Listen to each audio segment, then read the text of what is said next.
Bonjour à tous. Effectivement, je suis Mylène Gabaret, je suis la directrice de l'APECITA. Donc l'APECITA qui est l'association pour l'emploi des cadres, ingénieurs et techniciens de l'agriculture agroalimentaire et de l'environnement. Et donc à ce titre, Patrick Ferrer m'a demandé de venir présenter donc les tendances du marché de l'emploi. Donc ce que je vous propose dans un premier temps, c'est de vous parler vraiment effectivement du marché. Et après, je ferai une présentation peut-être un petit peu plus développée de l'APECITA elle-même pour que vous puissiez voir un peu les services auxquels vous pouvez prétendre dans le cadre de notre association. Le marché de l'emploi. Alors, ce qu'on peut constater, c'est que depuis 3 ans, et ça se confirme là pour l'année qui commence, le marché de l'emploi est en progression depuis un certain temps. Donc on est à peu près, on a enregistré. Alors là, je suis désolée, j'ai encore mes chiffres de 2015, sachant que 2016, je viens juste de les avoir, mais il n'y a pas de fort changement. Donc en 2015, l'APECITA a eu 18 000 candidats qui se sont inscrits. Alors quand on dit candidat, c'est aussi bien quelqu'un qui est demandeur d'emploi, quelqu'un qui est un étudiant, quelqu'un qui est en reconversion professionnelle ou un salarié en poste qui va s'inscrire à l'APECITA parce qu'il veut changer de poste. Donc 18 000 pour 14 000 à peu près offres d'emploi déposées. Alors, en ce qui concerne les entreprises et les offres qui sont déposées à l'APECITA, alors, vous voyez les grands secteurs dominants chez nous, donc restent quand même les grandes cultures, production animale, avec 45%, l'agrofourniture 32%, les services institutionnels donc 30% et l'agroalimentaire 25%, suivent des filières plus fines, fruits, légumes, fleurs, vignes et vins, que vous voyez après, vous voyez les chiffres qui se découvrent. Donc ce qu'il faut savoir quand on dit par exemple grande culture, production animale, on peut être enseignant, on peut enseigner les techniques d'élevage et se retrouver du coup à la fois dans le secteur grande culture et on va mettre l'offre d'emploi aussi dans le secteur qui peut être service, par exemple. Vous voyez, il peut y avoir 2 secteurs pour une offre d'emploi, mais globalement, c'est quand même la production qui domine. Alors, on voit par rapport au... Là, je vous ai fait un parallèle entre les offres d'emploi déposées et les candidats, le niveau d'études des candidats qui postulent. À l'APECITA, la majorité des offres d'emploi qui sont développées cherchent des Bac plus 3, Bac plus 2 et Bac plus 5. Ce qu'il faut savoir, c'est comme vous voyez, la tendance est inversée pour les Bac plus 2, Bac plus 3, c'est-à-dire qu'on a moins de candidats que d'offres proposées. Alors, la tendance, ce qui se passe, c'est qu'en général, les candidats de Bac plus 5 vont aussi se tourner vers des offres avec des diplômes inférieurs qui sont demandés par les entreprises. Donc, le chef d'entreprise, lui, ne pense pas à prendre un Bac plus 5, mais par contre, il peut avoir le candidat en face et du coup avoir un candidat peut-être plus formé pour répondre au poste auquel il n'aurait pas pensé. Mais prioritairement, ils vont chercher des Bac plus 3 et Bac plus 2. Alors, c'est particulier à l'APECITA, puisqu'on vise les cadres. Donc on n'est pas par rapport à une autre structure que je connais bien, qui est par exemple l'ANEFA, qui était purement production agricole. Là, on était plus sur des niveaux CAP jusqu'à Bac plus 2. Voilà, donc la tendance, c'est un peu particulier à notre association. Alors, dans les fonctions qui viennent en tête on appelle ça le top 5 là, des secteurs, enfin des fonctions recherchées, vous voyez à égalité, conseiller, animer et vendre et acheter. Donc toujours les métiers en tension, les fonctions en tension, technico-commerciales par exemple, c'est très recherché. C'est pas évident à trouver parce qu'on peut être un bon vendeur, mais en agriculture ou dans nos secteurs, il faut qu'on ait la technicité du produit que l'on vend. Donc il y a quand même une nécessité d'adaptation. Tout le monde ne peut pas être technico-commercial en agriculture ou dans nos secteurs. Alors après vient donc là ils sont tous les deux à 29% à peu près, et après vous avez produire transformer à 22%. Et vient ensuite chercher, développer, innover 20% et administrer et gérer 16%. Donc après, je vous ai mis là les autres fonctions. Vous voyez, diriger 7%, contrôler, maintenir 15%, former 5% et communiquer 4%. Ça, par exemple, la communication, ça attire énormément, mais il n'y a pas beaucoup de postes dans les entreprises qui correspondent à la communication. Donc il y a moins de postes à pourvoir. Voilà. Alors, je vous ai mis aussi par niveau d'études, que vous voyez un petit peu. Donc, on voit que pour les Bac plus 5, ce qui est proposé, c'est plutôt 45% conseillers animés. Et vient longtemps après, puisqu'on voit on a 45% pour conseiller animé, 29% pour développer, innover et rechercher, et vendre et acheter 26%.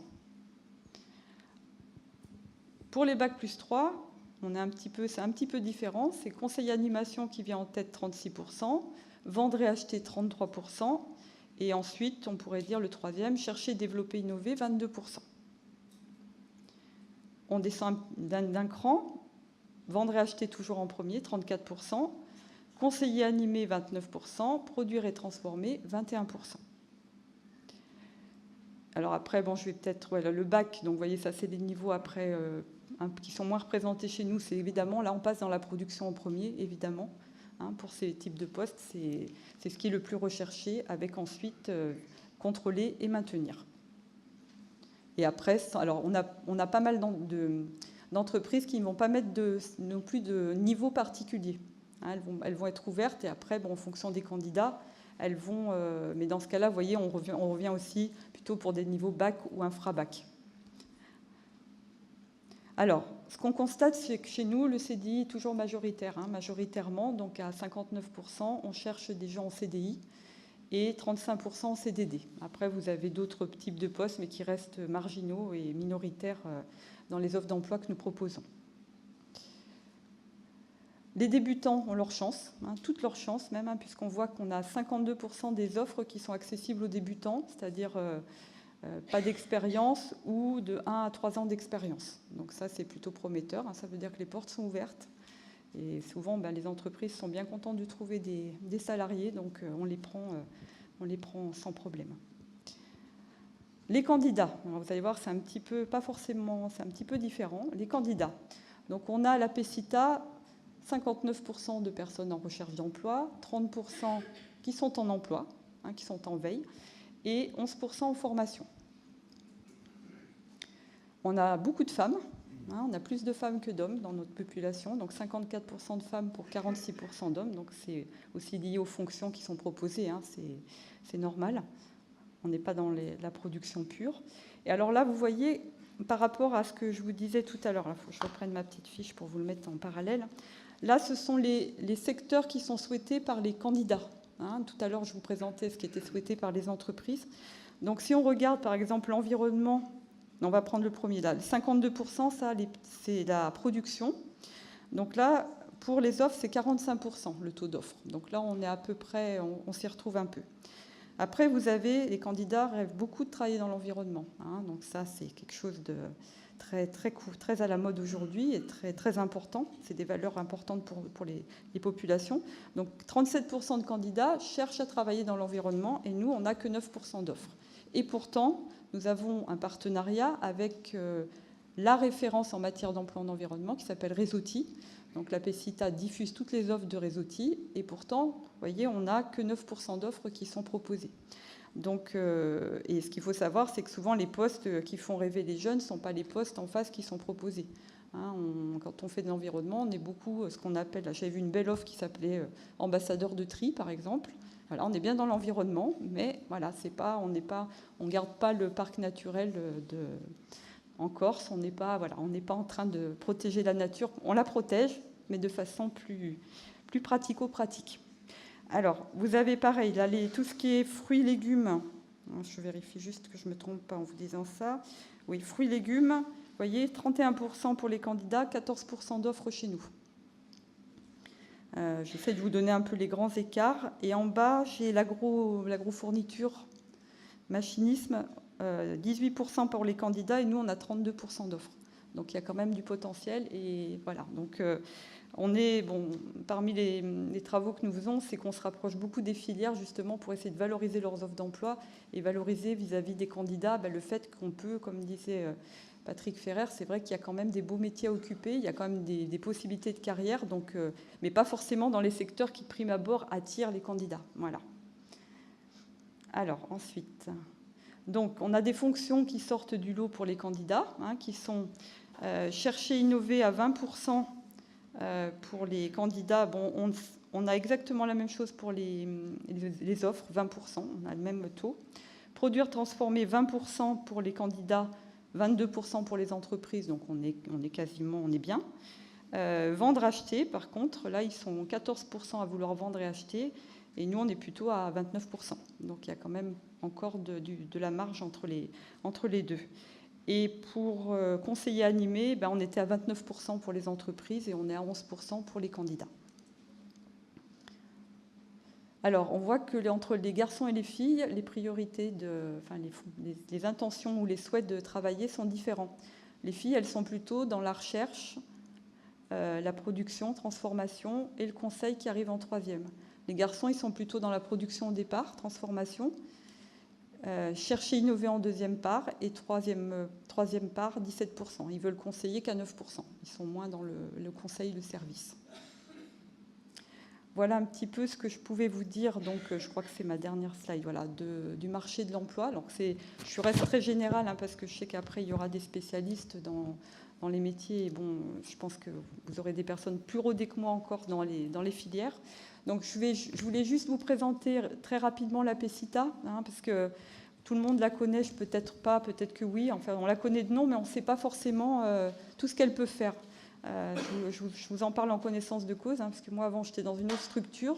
J'étais partenaire de la PECITA et quand j'ai repris la direction de la PECITA, je ne m'attendais pas à trouver autant de services à la PECITA. Pour moi, c'était mise en relation aux frais de demande et on est bien loin du compte. Donc, c'est une association paritaire. C'est-à-dire paritaire, ça veut dire gérée par des partenaires sociaux de l'agriculture, à la fois représentant des employeurs, comme la FNSEA par exemple, et d'autres. Alors à la PECITA, c'est assez vaste puisqu'on a aussi tout ce qui est coopération et aussi tout ce qui représente Crédit Agricole, Groupama, enfin tous les services. On est une association loi 1901, vieille dame créée depuis 1954, organisme national, et avec une présence régionale. Voilà. Donc on a 14 délégations qui sont réparties sur 18 bureaux et il y a aujourd'hui 50 personnes qui travaillent à la PECITA. Donc nous sommes au service, donc, comme je vous le disais tout à l'heure, à la fois des candidats, des employeurs, mais aussi des centres de formation. Pour les candidats, donc vous voyez, on a une jolie roue là, de services. Donc c'est-à-dire qu'un candidat qui vient chez nous, à partir du moment où il s'inscrit, déjà il est rappelé systématiquement. Et on va voir avec lui s'il a des besoins particuliers. Donc, il s'inscrit évidemment sur le site internet. Donc, on peut à la fois lui faire un bilan ou un petit conseil personnalisé qui va durer 1 à 2 heures, mais aussi on peut intervenir pour lui, pour l'accompagner. On fait des bilans de compétences, on fait des bilans professionnels, on fait des CEP, conseils en évolution professionnelle. On fait des ateliers aussi thématiques, notamment en ce moment, ce qui est à la mode, c'est comment je cherche un emploi sur les réseaux sociaux, via les réseaux sociaux par exemple. Donc tout ça, pour les gens qui relèvent de notre secteur, c'est complètement gratuit. Un candidat qui vient chez nous, il est accueilli gratuitement et on l'accompagne. Les entreprises, c'est là où moi je méconnaissais la PECITA à ce niveau-là. Pour les entreprises, on va vraiment au départ de dépôt d'offres, enregistrement d'offres d'emploi, jusqu'à l'accompagnement total. C'est-à-dire qu'on va jusqu'à aider le chef d'entreprise à prendre sa décision. On a nos équipes sont formées aux tests de personnalité, donc on peut faire des tests des personnalités des personnes, on peut faire ce qu'on appelle du sourcing, donc de la recherche de CV, de la qualification de CV. Donc on a vraiment toute une palette de services et on a aussi ce qu'on appelle l'appui à la gestion d'équipe qui permet de regarder les ressources. Quand une équipe, par exemple, on peut avoir un chef d'entreprise qui nous dit je ne comprends pas, ça ne marche pas très bien, j'arrive pas à impulser la dynamique. On va avec lui faire un travail, avec l'équipe, faire un travail pour justement, via les tests, essayer de faire ressortir, faire émerger les grands savoir-faire des uns et des autres pour essayer que l'harmonie s'installe et qu'ils travaillent en meilleure cohérence. Donc voilà, donc ça c'est aussi un des services que nous proposons. Et pour les centres de formation, donc nous avons une convention avec le ministère de l'Agriculture dans lequel nous sommes engagés donc, à intervenir dans les établissements sous forme de convention. D'une part, avec les conventions, c'est plutôt en général des abonnements à notre journal Tribune Verte, des alertes CV, des créations de profils sur le site, mais aussi on intervient aussi beaucoup dans ce que nous on appelle les STRE, donc c'est-à-dire les sessions de techniques de recherche d'emploi pour lesquelles on intervient, notamment pour les jeunes, dans les écoles, pour aider justement par le biais de tests de personnalité, de faire émerger, d'aider le jeune dans son orientation, de connaître ses préférences au travail, de le préparer pour un entretien d'embauche, d'aider à faire sa lettre de motivation, son CV. Donc on a toute cette panoplie de services. On présente le marché de l'emploi, bien évidemment. Voilà, donc c'est aussi assez large. Et alors bon, voilà, donc ce que je vous disais, donc on a un journal Tribune Verte historique, le Tribune Verte. On va faire évoluer parce que bon, il commence à être un peu.